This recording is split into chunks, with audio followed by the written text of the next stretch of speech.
You're listening to the Bare Metal Cyber Prepcast, created to help you succeed in your educational journey. Learn more at baremetalcyber.com, where additional prepcasts, books, and training materials await. Let's get started. Timely closure is the discipline of moving from detection of a problem to verified restoration without unnecessary delay. In complex systems, issues are inevitable, but how quickly and reliably they are resolved determines whether users lose trust, operations become fragile, or risks accumulate. The orientation here is speed with accountability, not reckless shortcuts, but disciplined practices that reduce user harm and restore confidence. Timely closure protects customers by limiting disruption, reduces operational risk by preventing issues from lingering, and reassures stakeholders that the team can be trusted to respond under pressure. It requires structured workflows, clear ownership, and visible metrics to ensure that no issue falls through the cracks. More than simply fixing fast, it emphasizes verified resolution, ensuring that the underlying issue is addressed, not just masked. Done well, timely closure becomes a cultural reflex that sustains reliability and strengthens organizational credibility. Severity and priority taxonomies are the foundation for allocating attention proportionately. Not every issue demands the same urgency, and conflating business impact with urgency leads to waste and frustration. Severity defines the extent of user harm or system degradation, ranging from catastrophic outages affecting all customers to minor defects with limited scope. Priority reflects time sensitivity, indicating how quickly attention must be applied relative to other demands. For example, a minor reporting error may be high severity in terms of accuracy but lower priority if it does not affect immediate operations. Conversely, a performance degradation that risks escalation may carry higher priority even if severity is moderate. By distinguishing these dimensions, teams align response energy with real risk rather than emotional reactions or politics. This taxonomy ensures that the most critical problems receive immediate focus, while less urgent items are still addressed responsibly, preventing overload and reactive chaos. Ownership is essential for driving closure to completion. Assigning a directly responsible individual, sometimes called a DRI, ensures that one person is accountable for coordination, progress visibility, and decision follow-through until the issue is resolved. Ownership does not mean doing all the work, but rather ensuring that work moves forward, blockers are escalated, and status is communicated. For example, when an incident occurs, the DRI coordinates technical experts, updates stakeholders, and ensures closure steps are completed. Without clear ownership, problems risk falling into shared responsibility, where everyone assumes someone else is handling it. Direct accountability accelerates resolution, because the DRI keeps momentum and ensures that no step is forgotten. By institutionalizing this model, organizations reduce stalls, miscommunication, and reopen churn. Ownership turns closure from an aspiration into a predictable outcome, reinforcing that every problem has a steward until it is fully resolved and verified. Intake and triage workflows standardize how problems are logged, enriched, and routed, ensuring that clocks start promptly and the right people engage quickly. Without structure, issues may sit unacknowledged, or critical context may be missing, slowing response. A well-designed workflow includes clear entry points, mandatory information fields, and automated routing to the appropriate team or escalation path. For example, an incident ticket might require impact description, environment details, and recent changes, with triggers that alert the on-call team immediately. Standardization reduces variability in response quality and ensures that no report languishes unseen. It also improves analysis by capturing consistent data at the start. Intake and triage are not just administrative steps, they are accelerators, ensuring that every problem receives timely attention with enough context for rapid action. This discipline reduces lost time, supports accountability, and strengthens trust in the closure process. Response and resolution objectives provide transparent expectations for customers and teams. Service-level targets define how quickly incidents should be acknowledged, mitigated, and fully resolved. For example, a Severity 1 outage may require acknowledgement within 5 minutes, mitigation within 30, and full resolution within 24 hours. These objectives align internal performance with external promises, reducing speculation and uncertainty during disruptions. They also guide resource allocation, ensuring that urgent issues receive priority over less critical tasks. Resolution objectives emphasize not only speed but completeness. Temporary stabilization is paired with commitments to long-term fixes. Publishing these targets reinforces accountability, as stakeholders can measure performance against declared standards. Over time, consistent achievement of objectives builds trust, while misses highlight where process or staffing must improve. Clear objectives transform resolution from ad hoc response into predictable service, strengthening credibility and resilience.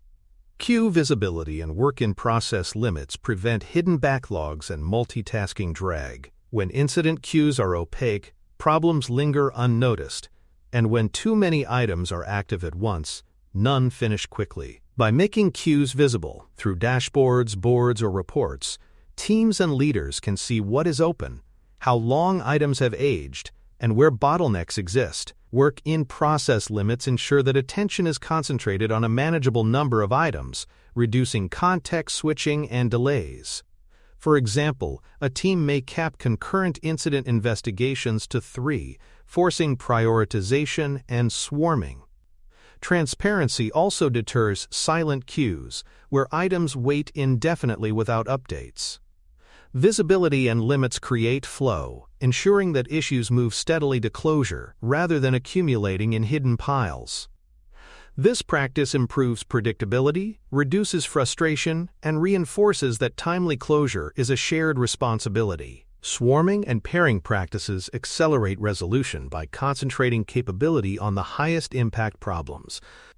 Instead of leaving one person to struggle with a critical issue, teams converge temporarily, trading specialization for speed. For example, when a major outage occurs, engineers, testers, and operations staff swarm to restore service quickly, even if it means pausing other work. Pairing adds resilience by ensuring that knowledge is shared and handoffs are smoother.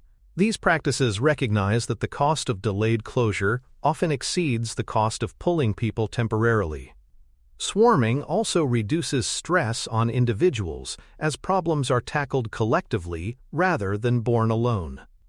By embedding swarming and pairing into norms, organizations create confidence that urgent issues will be met with focused intensity. This capability turns critical incidents into opportunities for collaboration, reducing downtime and reinforcing the value of teamwork in protecting reliability and trust. Temporary stabilization versus permanent remediation is a vital distinction in closure. Too often, teams declare problems done after applying a quick patch, only to face recurrence later. Timely closure requires explicitly documenting interim workarounds and committing to follow-on fixes. For example, throttling traffic may stabilize performance, but redesigning the load balancer is the true remediation. By labeling actions clearly, teams prevent confusion between temporary relief and durable solution. This clarity also informs stakeholders, who can plan around interim risks. Follow-on remediation items should be tracked in backlogs, prioritized, and closed with the same discipline as incidents. This sequencing balances urgency with resilience, ensuring that stabilization protects users while systemic fixes eliminate recurrence. By institutionalizing this distinction, organizations avoid the trap of repeated firefighting and build credibility that closure means both immediate relief and long-term resolution. Escalation paths and decision rights define when and how to involve additional expertise or authority. Without clear paths, teams may stall, waiting for approval or struggling beyond their scope. Escalation protocols specify thresholds. For example, engaging senior engineers after 30 minutes of failed mitigation, or involving executives when customer impact exceeds defined limits. Decision rights clarify who can authorize actions such as emergency changes or customer communications. By codifying these rules, organizations ensure that issues move forward quickly without confusion. Escalation also preserves psychological safety, as individuals know they will not be penalized for seeking help early. This discipline accelerates closure while preventing overreach or delays caused by uncertainty. Clear paths and rights reduce friction, allowing teams to focus on solutions rather than politics. In fast-moving incidents, knowing exactly who to call and who decides is often the difference between hours and minutes of disruption. Communication protocols are the outward face of closure discipline. They specify who is informed, when, and through which channels. During incidents, speculation and rumor can cause as much damage as the issue itself. By committing to concise, factual updates, organizations maintain stakeholder trust and reduce noise. Protocols may define update cadences, for example every 30 minutes during major outages, and designate communication leads. Content focuses on known facts, user impact, and next steps, avoiding speculation. Protocols also balance transparency with clarity, ensuring messages are consistent across teams. By institutionalizing communication, organizations prevent confusion, maintain credibility, and build confidence that closure is progressing responsibly. Communication protocols are not optional. They are integral to timely closure, ensuring that as systems recover, trust recovers alongside them. Definition of done for closure ensures that problems are not declared resolved prematurely. A true done includes validation in production-like conditions, regression checks, updated tests, and necessary documentation or approvals. For example, fixing a defect is incomplete until automated tests cover the scenario, release notes are updated, and stakeholders confirm that user experience is restored. By embedding these elements, teams reduce reopen churn and increase confidence. Closure is not only about immediate relief, but about preventing recurrence and maintaining reliability. Documenting done criteria reinforces consistency across teams, making closure standards transparent and auditable. Over time, this discipline builds trust that closed truly means finished, not just parked. A rigorous definition of done transforms closure from event to outcome, embedding resilience and accountability in the process. Root cause analysis linkage ensures that closure addresses not just symptoms, but recurring contributors. Incidents often surface underlying weaknesses, and unless these are addressed, problems will repeat. Linking closure to RCA means that preventative tasks, such as adding tests, refining processes, or redesigning architecture, are integrated into normal backlogs. For example, if an outage stemmed from insufficient monitoring, closure includes both the immediate fix and the addition of new alerts. This integration prevents RCA from being a separate academic exercise. It also signals to stakeholders that closure means prevention, not just recovery. By embedding root cause work into closure, organizations strengthen resilience systematically. This linkage ensures that closure is not only fast but smart, reducing the long-term burden of repeated firefighting and building cumulative reliability over time. Change control alignment balances governance with speed. Emergency changes differ from standard releases, requiring differentiated processes. For example, a critical patch may bypass normal approval steps, but still require retrospective review and documentation. Aligning closure with change control ensures that safety and compliance are preserved even under time pressure. This balance prevents chaos while enabling timely remediation. Change policies must be clear, specifying what qualifies as emergency, who can authorize, and how evidence is captured. By aligning with governance, teams reduce risk of untracked changes while still moving fast. This discipline reassures regulators, auditors, and stakeholders that speed does not override accountability. It also builds trust internally, as teams know that emergency actions are legitimate and properly managed. Alignment integrates agility and control, demonstrating that closure can be both timely and compliant. Tooling foundations are the enablers of fast, reliable closure. Issue trackers provide visibility and accountability. Runbooks document repeatable steps for common scenarios. On-call directories clarify who to contact under stress. Without these tools, teams waste precious time reinventing workflows or searching for context. For example, a runbook that outlines steps for restoring a failed database cluster can cut hours off response time. Tooling also improves coordination, as shared platforms keep everyone aligned on progress and status. Investing in tooling is not overhead. It is essential infrastructure for closure discipline. Tools reduce cognitive load, enforce consistency, and provide auditable records. They turn chaos into coordination, ensuring that when issues arise, response is swift and organized. Strong tooling foundations transform closure from improvised reaction to predictable, repeatable practice. Anti-pattern awareness keeps closure discipline honest. Common traps include reopen churn, where problems reappear because fixes were superficial, status theater, where updates look good but progress is minimal, and silent queues, where issues linger unseen. Recognizing these patterns allows teams to intervene early. For example, reopen churn signals that definition of done or RCA linkage is weak. Status theater suggests that communication is substituting for resolution. Silent cues highlight breakdowns in visibility. By calling out these anti-patterns openly, organizations preserve credibility and focus. Anti-pattern vigilance prevents closure from devolving into performance rather than progress. It reinforces that the goal is verified resolution, not appearance. By institutionalizing awareness, teams embed accountability and honesty, ensuring that timely closure remains a discipline of substance, not show. For more cyber-related content and books, please check out cyberauthor.me. Also, there are other prepcasts on cybersecurity and more at baremetalcyber.com. Time to detect, time to acknowledge, and time to resolve metrics create a balanced picture of closure speed. Measuring only one dimension gives a distorted view. For example, fast detection without acknowledgement leaves customers uncertain, while quick acknowledgement without resolution frustrates trust. Time to detect shows how rapidly systems surface issues. Time to acknowledge reflects responsiveness to stakeholders, and time to resolve measures when verified restoration is achieved.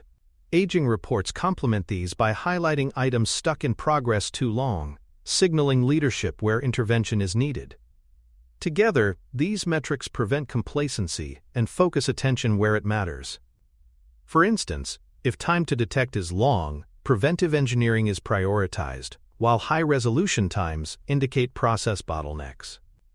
Balanced measurement avoids tunnel vision and builds accountability.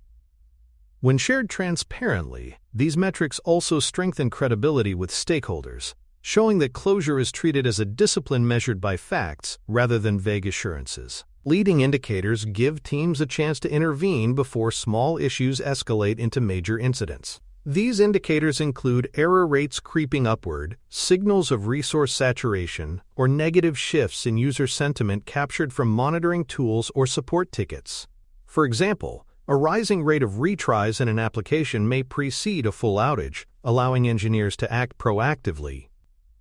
Treating leading indicators seriously requires a mindset shift from reacting to firefighting toward investing in early detection. It also requires calibrating thresholds so that signals are meaningful without creating alert fatigue. Emotional intelligence plays a role here as well. Listening to frontline staff who sense tension or see unusual patterns can be as valuable as automated metrics.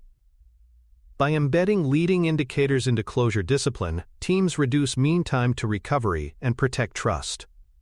Prevention becomes part of closure, proving that speed includes acting early, not just reacting fast. Playbooks and decision trees encode proven actions for common failure modes, reducing cognitive load and variability during high-pressure situations. In the heat of an incident, teams cannot afford to debate every option from scratch.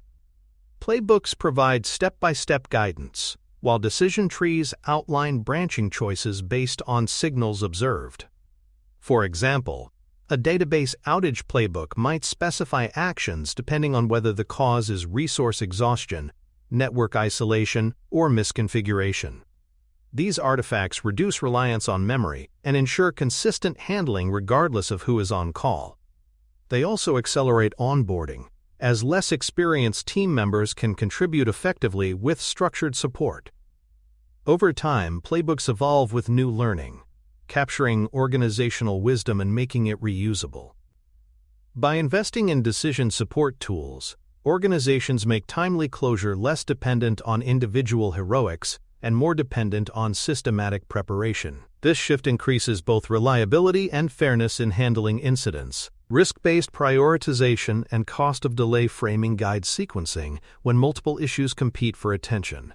Not all problems can be addressed simultaneously, and without discipline, teams may default to whichever is most visible or noisy.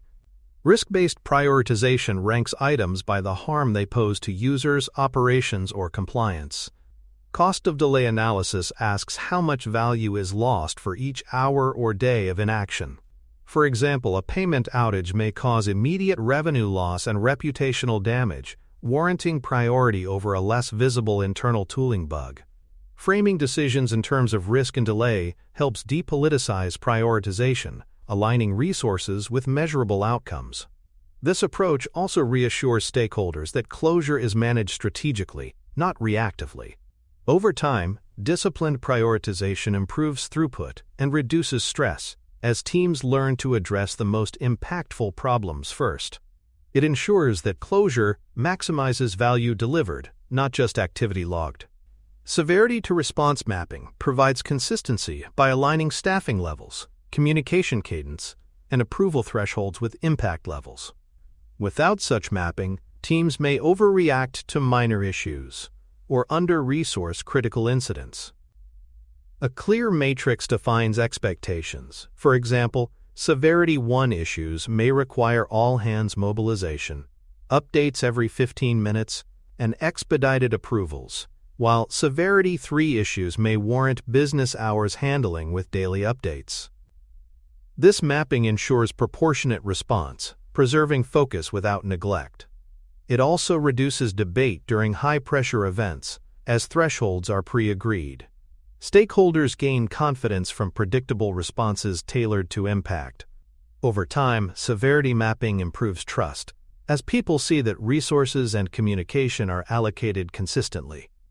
It also provides a training framework, helping new team members understand how to react based on classification. By codifying proportionate response, organizations turn closure into a repeatable, fair, and efficient process. On-call and handoff practices preserve continuity across time zones and shifts. Fast closure requires that context is not lost when responsibility changes hands. Standards for rotations, coverage, and baton passing minimize this risk. For example, a handoff checklist may require documenting current status, hypotheses tested, and pending actions, along with explicit confirmation from the receiving party. Rotations ensure that fatigue does not undermine reliability, while coverage guarantees that expertise is always available. Poor handoffs can undo hours of progress, while strong ones maintain tempo seamlessly. These practices also protect staff well-being, preventing burnout by distributing load fairly. Over time, mature on-call and handoff practices build resilience, as teams can sustain high responsiveness without relying on a few exhausted individuals. By treating coverage as a system rather than an ad hoc arrangement, organizations make timely closure both fast and sustainable. Remote and distributed coordination norms keep closure effective when teams are not co-located. Ambiguity in virtual settings can delay action unless explicit norms are in place. Practices such as concise communication channels, clear ownership tags, and shared incident timelines help preserve tempo. For example, a dedicated chat channel for each incident, with pinned timelines and assigned owners, ensures alignment across time zones. Ownership tags clarify who is leading each task, avoiding duplication or neglect. Shared timelines prevent confusion about progress and provide transparency for stakeholders. Remote coordination also benefits from asynchronous updates, ensuring that distributed members remain informed even when offline. These norms reduce the friction of distance, allowing distributed teams to perform at the same pace as co-located ones. By codifying remote practices, Organizations ensure that closure remains timely and reliable regardless of geography. Vendor and third-party engagement paths accelerate resolution when problems originate externally. Many systems depend on cloud providers, SaaS platforms, or hardware vendors, and delays often arise when escalation paths are unclear. Formal agreements specify contact points, evidence requirements, and expected response times. For example, a contract may require vendors to acknowledge incidents within 1 hour and provide updates every 2. Engagement paths also clarify responsibilities, ensuring that internal teams provide complete evidence and that vendors act promptly. Building strong relationships with vendors before crises ensures cooperation during incidents. Transparent communication with users includes acknowledgement when issues are external, preserving trust. By embedding vendor coordination into closure processes, organizations reduce external delays and improve accountability. This integration acknowledges the reality of shared ecosystems, ensuring that closure remains timely even when responsibility crosses boundaries. Compliance and audit readiness integrates accountability into closure without slowing it down. Incidents often require documentation of decisions, approvals, and timelines for regulators or auditors. Capturing this evidence as part of closure avoids painful reconstruction later. For example, a system may automatically log escalation steps, approvals, and resolution milestones into an auditable trail. Compliance readiness also reassures stakeholders that governance is preserved under pressure, not bypassed. This balance allows organizations to demonstrate control effectiveness while still acting quickly. By embedding compliance into closure processes, organizations prove that speed and accountability are compatible. It also reduces cognitive load during incidents, as evidence is captured automatically rather than as an afterthought. Compliance readiness builds credibility, ensuring that fast closure strengthens trust across operational, regulatory, and user domains. Post-resolution reviews ensure that closure extends beyond restoring service to learning and prevention. These reviews validate that user impact is fully addressed, confirm that preventative actions are scheduled, and share lessons with affected audiences. For example, a post-resolution report might note how a monitoring gap contributed to delay and commit to new alerts. Reviews are not about blame but about strengthening systems and processes. Communicating learnings externally shows transparency and builds credibility. Reviews also reinforce accountability, proving that closure includes both response and prevention. By institutionalizing post-resolution reviews, organizations build resilience, reducing recurrence and improving confidence. Closure thus becomes a cycle: detect, resolve, review, and improve. This continuous loop transforms incidents into drivers of maturity, making each resolution an investment in future reliability. Preventive engineering invests in tests, alarms, and guardrails informed by past incidents. Closure is incomplete if it only fixes the immediate problem without strengthening detection and response for the future. For example, adding regression tests after a defect or improving dashboards after an outage ensures earlier detection next time. Preventive engineering also addresses structural weaknesses, reducing the likelihood of recurrence. This investment may feel slower than reactive patching, but over time it dramatically reduces operational burden and user harm. It also demonstrates responsibility, showing that closure is not just about speed but about maturity. Preventative engineering turns incidents into catalysts for long-term improvement, building confidence among stakeholders and teams alike. By embedding preventative measures into closure, organizations move beyond firefighting, creating systems that are both faster to restore and less likely to fail. Portfolio visibility aggregates closure performance across teams, enabling systemic insight. Individual teams may resolve issues quickly, but patterns of delays across the portfolio reveal deeper bottlenecks. Metrics such as reopen rates, average resolution times, and incident distribution highlight where resources or processes need adjustment.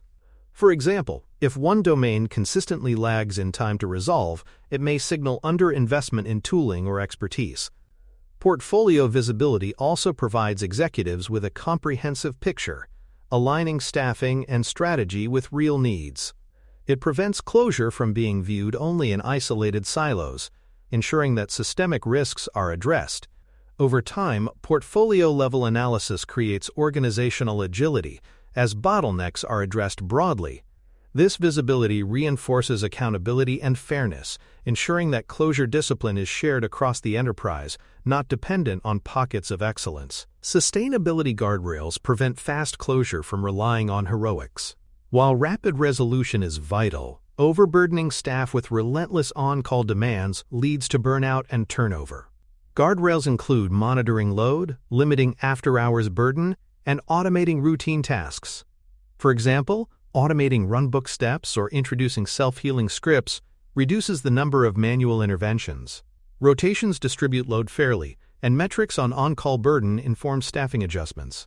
Sustainability also requires cultural reinforcement, making it clear that consistent, reliable response is valued more than occasional heroics. By protecting well-being, organizations preserve long-term closure capacity. Without guardrails, timely closure becomes fragile, dependent on exhausted individuals rather than resilient systems. By embedding sustainability, organizations balance speed with health, ensuring closure is fast, reliable, and humane. Success criteria confirm whether timely closure is delivering real benefits. Criteria include reduced reopen rates, faster restoration times, and improved user satisfaction. These outcomes demonstrate that closure discipline is not just about speed, but about effectiveness. For example, if resolution times improve but reopen rates remain high, it signals superficial fixes rather than durable closure. Success metrics also track trust indicators, such as reduced customer complaints or improved stakeholder confidence. By defining and measuring these criteria, organizations validate that closure strategies work as intended. Success criteria also motivate teams, as visible improvements reinforce the value of disciplined practices.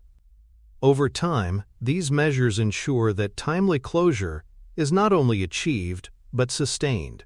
Success is proof that speed, reliability, and trust have been strengthened together, transforming closure from reactive firefighting into a cornerstone of operational excellence. Timely closure synthesis emphasizes that reliable resolution comes from a blend of speed, clarity, and accountability.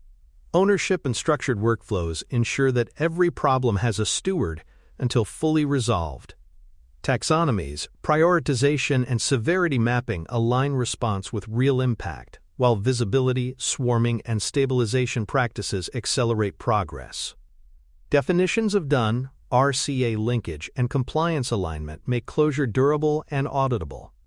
Metrics, reviews, and preventative engineering embed continuous learning, while portfolio visibility and guardrails sustain performance over time.